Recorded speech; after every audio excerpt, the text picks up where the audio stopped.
बिस्मिल्लाहिर्रहमानिर्रहीम। अस्सलाम वालेकुम दोस्तों। मुख्तलिफ मुल्कों के बारे में दिलचस्प और मालूमाती वीडियोज़ के सिलसिले के इस नए वीडियो में आपको खुशामदीद कहते हैं। उम्मीद है आप सब खैरियत से होंगे। आज हम आपको यूरोप के एक ऐसे खूबसूरत मुल्क के बारे में बताएंगे जहां मुसलमानों ने तकरीबन 800 साल हुकूमत की। जी हाँ, आज हम स्पेन के मुतालिक बात करेंगे। स्पेन बरे-आज़म यूरोप के मगरबी हिस्से में मौजूद है।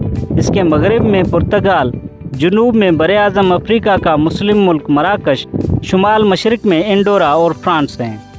60 लाख आबादी रखने वाला शहर मैड्रिड यहाँ का दारुल हुकूमत है, जबकि बार्सिलोना 55 लाख आबादी के साथ दूसरा बड़ा शहर है।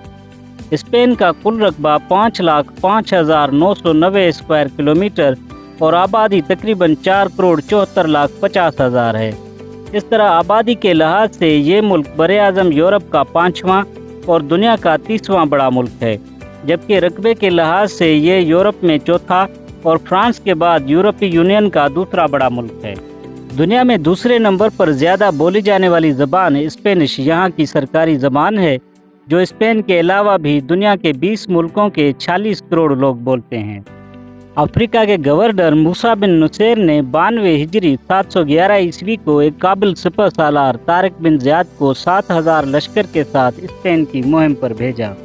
मुस्लिम लश्कर शवाल 92 हिजरी जुलाई 711 ईस्वी को स्पेन के साहिल पर उतरा और पहाड़ के दामन में अपने कदम जमा लिए। ये पहाड़ जबल तारिक के नाम से मशहूर हुआ, जो बाद में यूरोपीय ज़ुबान में बिगड़कर जिब्राल्टर बन गया।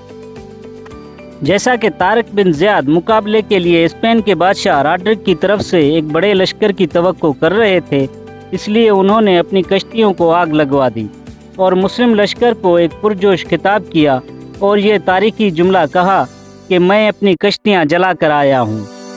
हमारे पीछे समंदर है और सामने दुश्मन। जज्बा ईमानी से लड़ने और सब्र करने के सिवा अब कोई रास्ता नहीं। और हैरत अंगेज तौर पर सिर्फ 7,000 फौज ने शाह रॉड्रिक के 25,000 लश्कर को पसपा और बादशाह रॉड्रिक को भागने पर मजबूर कर दिया और आने वाले 800 साल यहाँ मुसलमानों की हुकूमत रही।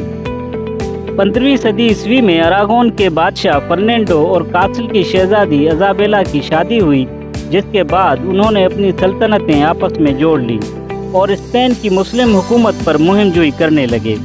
7 साल बाद 1492 ईस्वी 897 हिजरी को तरफेन ने एक मुआहदे पर दस्तखत किए, जिसके नतीजे में ये मुल्क और हुकूमत मुसलमानों को छोड़ना पड़े। यहाँ की मस्जिदों को या तो बंद कर दिया गया या गिरजाघरों में तब्दील किया गया। 1931 को शायर मशरक अल्लामा इकबाल गोलमेज कॉन्फ्रेंस अटेंड करने के लिए लंदन तशरीफ ले गए।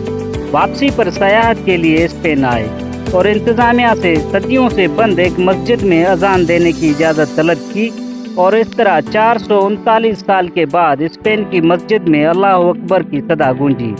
ये अजान अल्लामा साहब ने खुद दी। स्पेन बहुत सी सकाफ़तों का मेलाप है, जिनमें कास्टिलियन, कातालूनिया, लोस्टिनियन, गालिशियन, बास्की, रोमन, अरब और यहूदी शामिल हैं। मुसलमानों ने ख़ास तौर पर फ़न तामीर, इल्म व अदब, साइंसी और तिब्बी तहकीक में अपना विरसा छोड़ा। फ़न तामीर में यहाँ के मुसलमान दुनिया भर में बाजी ले गए, खुसूसन अशबेलिया का मीनार, करतबा की जामे मस्जिद, अल-हमरा का महल, करतबा का कसरे ज़ोहरा और उंदलस की मसाजिद इस्लामी फ़न इमारत में अपनी मिसाल आप थे। यहाँ की दरसगाहों और कुतुब खानों में लाखों किताबें मौजूद थीं। अल-हुक्म सानी के कुतुब खाने में 4 लाख किताबें मौजूद थीं और हर मजमून जैसा कि तिब, मजहब, साइंस, रियाजी वगैरह की किताबें मौजूद थीं। स्पेन में आज पार्लियामानी बादशाहत है। मशहूर मुसव्विर पेब्लो पिकासो का ताल्लुक भी इस मुल्क से है। स्पेन का टाइम पाकिस्तान से 3 घंटे पीछे है। ये मुल्क दुनिया का सबसे बड़ा जैतून का तेल पैदा करने वाला मुल्क है, जो तकरीबन 15 लाख टन ऑलिव ऑयल सालाना पैदा करता है, जो दुनिया की कुल पैदावार का 44% है। सयाहत भी इस मुल्क की मईशत में अहम किरदार अदा करती है। हर साल करोड़ों सयाह यहाँ के खूबसूरत वादियों में घिरे हुए गाँव और कुदरती खूबसूरती देखने के लिए आते हैं। साल 2018 में फ्रांस के बाद यूरोप में स्पेन ने सबसे ज़्यादा 8 करोड़ 28 लाख सयाहों की मेज़बानी की। यहाँ हर साल अगस्त के आखिरी वेडनेसडे को ला टोमाटीना फेस्टिवल होता है, जिसमें 1,50,000 टमाटर एक दूसरे पर फेंक कर खुशी का इजहार किया जाता है। बुल फाइटिंग भी यहाँ के रवायती खेलों में से है जो बहुत शौक से देखी जाती है, जिसमें बुल फाइटर लाल रंग के कपड़े से बैल की तवज्जो खुद से हटाकर इस पर बड़े बड़े खंजरों से वार करता है और कभी कभी शिकारी खुद भी शिकार हो जाता है। दोस्तों, अगर आपको हमारी ये वीडियो पसंद आई है और आपने अभी तक हमारे चैनल को सब्सक्राइब नहीं किया तो आप इस चैनल को सब्सक्राइब करें और वीडियोस को लाइक करें ताकि मज़ीद दिलचस्प और मालूमाती वीडियोस आपको मिलती रहें। इस दुआ के साथ कि आप जहाँ रहें खुश रहें। अल्लाह आपको खुशियाँ अता फरमाए और खुशियाँ बांटने की तौफीक अता फरमाए। अपना, अपने घर वालों का और हमसायों का ख्याल रखें। फी अमान अल्लाह।